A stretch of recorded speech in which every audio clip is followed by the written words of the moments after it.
Assalamualaikum warahmatullahi wabarakatuh. Pada video kali ini kita akan membahas distribusi sampling. Kenapa harus sampling? Alasan yang pertama adalah efisiensi. Semakin besar populasi, maka waktu yang diperlukan akan semakin lama, kemudian biaya yang dikeluarkan juga akan semakin besar. Kemudian alasan yang kedua adalah untuk menjaga agar populasi tidak rusak. Misalnya seperti ini, kita menjual satu botol parfum, setiap ada orang yang mau membeli, mencoba, disemprotkan. Sampai akhirnya parfumnya habis dan tidak ada lagi yang bisa dijual. Nah, itu maksud dari menjaga populasi agar tidak rusak. Kemudian sampel yang baik itu harus representatif. Ini bisa diperoleh dengan memperhatikan yang pertama adalah keacakan sampel yang diambil.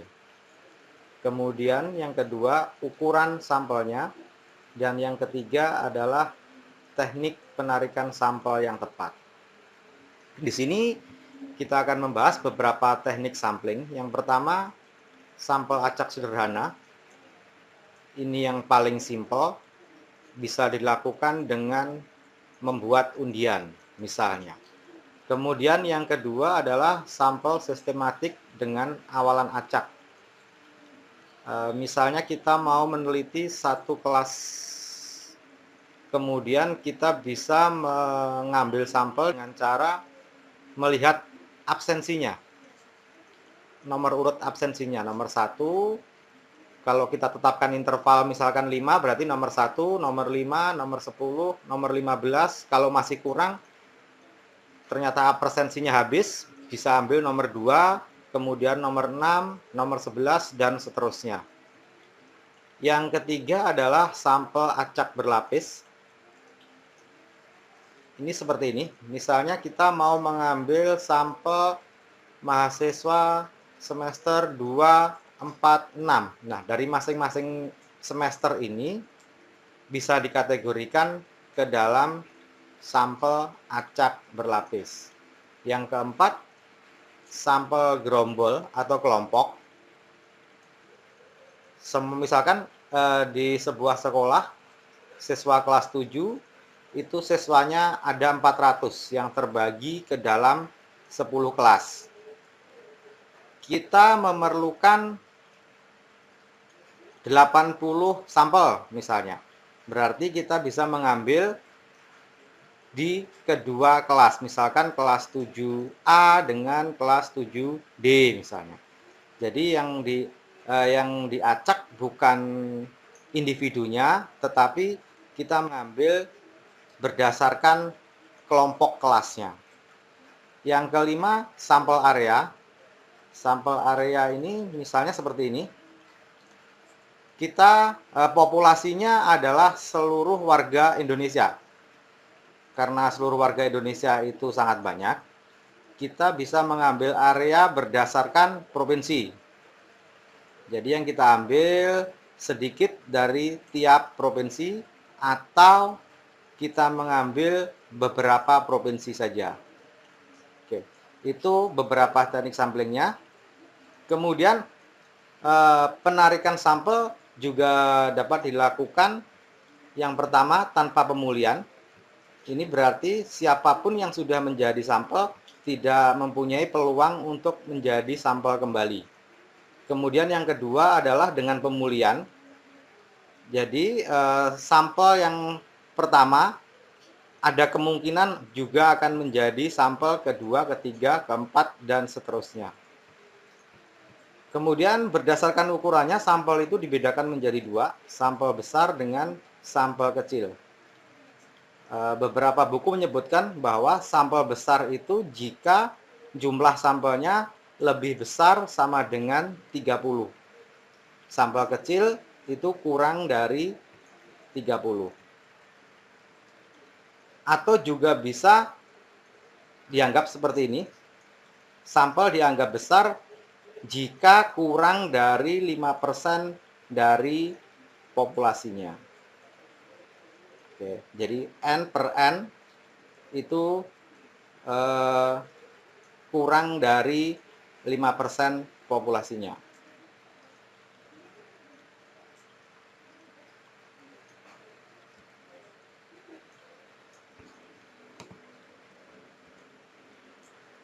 Yang selanjutnya, beberapa dalil untuk distribusi sampling. Ya, kita akan membahas 3 dalil di sini. Dalil 1, dalil 2, dan dalil 3 untuk sampel besar. Dalil yang pertama, ini sampelnya lebih dari sama dengan 30. Kemudian rata-rata dari sampel X-barnya diketahui, diambil dengan pemulihan, kemudian sampel atau populasinya terdistribusi normal. Ini nanti bisa kita kerjakan dengan sigma X bar sama dengan sigma per akar N. Kemudian standar bakunya bisa diketahui dengan Z sama dengan X bar dikurang mu per sigma per akar N. Ini dalil yang pertama. Kemudian dalil yang kedua, sampelnya sama, lebih besar sama dengan 30. Kemudian untuk dalil kedua ini diambil tanpa pemulihan. Persamaannya sigma X bar sama dengan sigma per akar N, akar N min N per N min 1. Kemudian senilai standar bakunya Z sama dengan X bar dikurang mu per sigma per akar N dikali akar N min N per N min 1. Kemudian dalil yang ketiga, itu dalil limit pusat. Sampelnya masih sama, lebih besar sama dengan 30, rata-rata dari sampel X barnya diketahui, kemudian diambil dari populasi yang cukup besar, distribusinya sembarang. Kemudian persamaannya adalah sigma X bar sama dengan sigma per akar N. Nilai standar bakunya Z sama dengan X bar dikurang mu per sigma per akar N. Kita ambil contoh seperti ini. Sebuah perusahaan parfum memproduksi 100 juta botol parfum. Perusahaan mengklaim bahwa tiap botol berisi 250 ml dengan standar deviasi 15 ml. Soal yang pertama, jika setiap hari diambil 100 botol parfum secara acak dengan pemulihan, hitunglah standar error atau galat baku sampel tersebut. Yang B, peluang setiap sampel berisi kurang dari 253 ml. Kemudian soal yang kedua, jika diambil sampel 25 botol, hitunglah standar error atau galat baku sampel tersebut. Yang B-nya, peluang setiap sampel berisi lebih dari 255 ml. Oke. Untuk contoh soal ini, nomor 1 diselesaikan dengan dalil 1 karena dengan pemulihan. Nomor 2 diselesaikan dengan dalil 3 karena populasi sangat besar. Oke. Kemudian cara pengerjaannya seperti ini. Baik, untuk penyelesaian yang pertama, soal yang pertama dengan dalil 1, kita ketahui bahwa jumlah populasi adalah 100 juta, kemudian rata-rata tiap botol menurut perusahaan 250 ml, standar deviasi 15, jumlah sampel ada 100. Untuk mencari galat baku, kita bisa menggunakan rumus sigma X bar sama dengan sigma per akar N. Kita hitung, sigma X bar sama dengan 15 dibagi akar 100. kita peroleh angka 1,5. Kemudian untuk mencari nilai Z, menggunakan rumus X bar dikurang mu dibagi sigma per akar N. Sehingga hasilnya adalah 253, kita kurang 250, kemudian dibagi 1,5. Kita peroleh nilai Z 2,0. Sehingga diperoleh 0,5 ditambah 0,4772.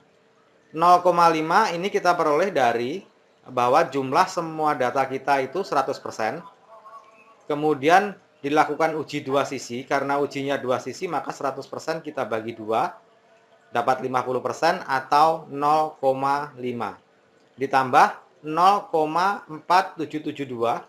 Ini kita peroleh dari tabel Z dengan luas kurva 2,0. Sekarang kita lihat di tabel Z dengan luas kurva 2,0, kemudian signifikansi 0,00, kita peroleh angka 0,4772. Sehingga hasilnya adalah 0,5 ditambah 0,4772 sama dengan 0,9772. Yang artinya bahwa peluang rata-rata sampel berisi kurang dari 253 ml adalah 97,72%. Kemudian untuk soal yang kedua, kita selesaikan dengan dalil 3. Di sini jumlahnya masih sama, 100 juta, kemudian rata-rata tiap botol 250, standar deviasi 15 dengan jumlah sampel 25. Galat bakunya dengan rumus yang tadi, sigma X bar sama dengan sigma per akar N, kita peroleh 15 per akar 25 sama dengan 3,0. Kemudian nilai Z kita peroleh dari X bar dikurang mu per sigma per akar N. Z sama dengan 255 dikurang 250 dibagi 3,0. Sehingga nilai Z-nya adalah 1,67. Sehingga diperoleh hasil 0,5 dikurang 0,4554. 0,5 masih seperti tadi. Ini adalah 100% dibagi 2 karena ujinya dua sisi. Kemudian 0,4554 diperoleh dari tabel Z dengan luas kurva 1,67. Kita lihat tabel Z-nya 1,67. Karena 1,67 itu lebih dekat dengan 17, berarti kita pakai di sini 1,7. Kita lihat angkanya 0,4554. Oke, 0,4554. Jadi 0,5 dikurangi 0,4554 diperoleh hasil 0,0446. Yang berarti bahwa rata-rata sampel berisi lebih dari 255 ml adalah 4,46%. Yang selanjutnya, contoh soal 500 mahasiswa mempunyai rata-rata tinggi badan 165 cm dengan standar deviasi 12 cm. Diambil sampel 36 mahasiswa secara acak tanpa pemulihan. Hitunglah standar error atau galat baku sampel. Kemudian yang B, peluang setiap sampel memiliki tinggi badan kurang dari 160 cm. Baik, untuk soal yang ketiga ini kita selesaikan dengan dalil 2, di mana jumlah populasinya adalah 500, kemudian rata-rata dari tinggi badannya adalah 165, standar deviasi 12, jumlah sampel ada 36.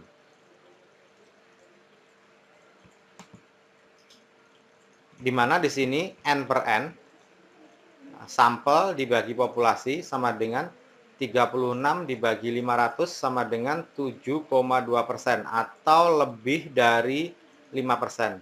Untuk itu dalil limit pusat tidak berlaku. Jadi di sini harus kita selesaikan dengan dalil yang kedua.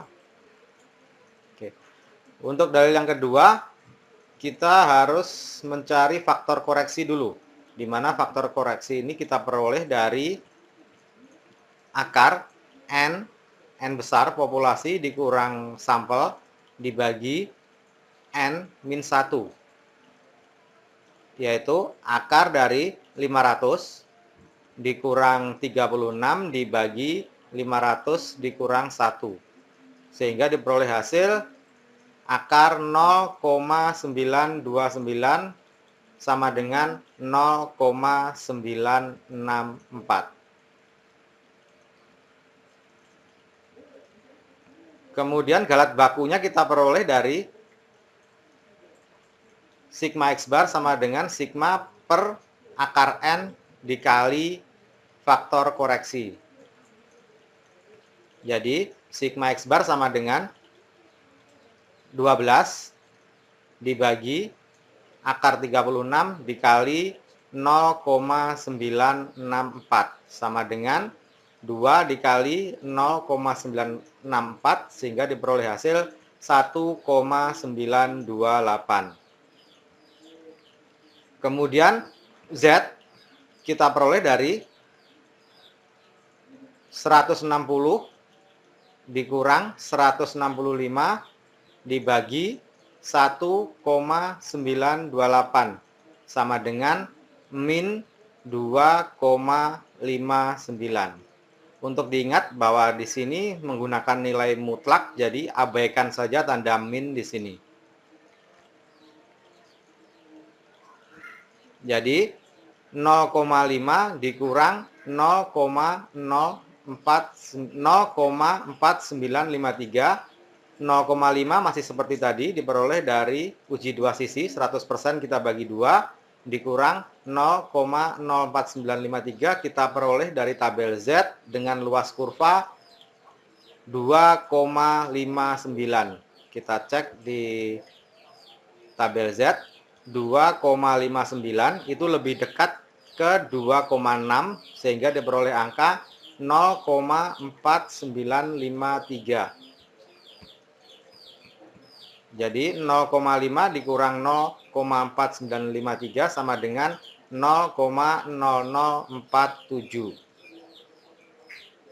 Jadi peluang rata-rata sampel memiliki tinggi badan kurang dari 160 cm adalah 0,47%.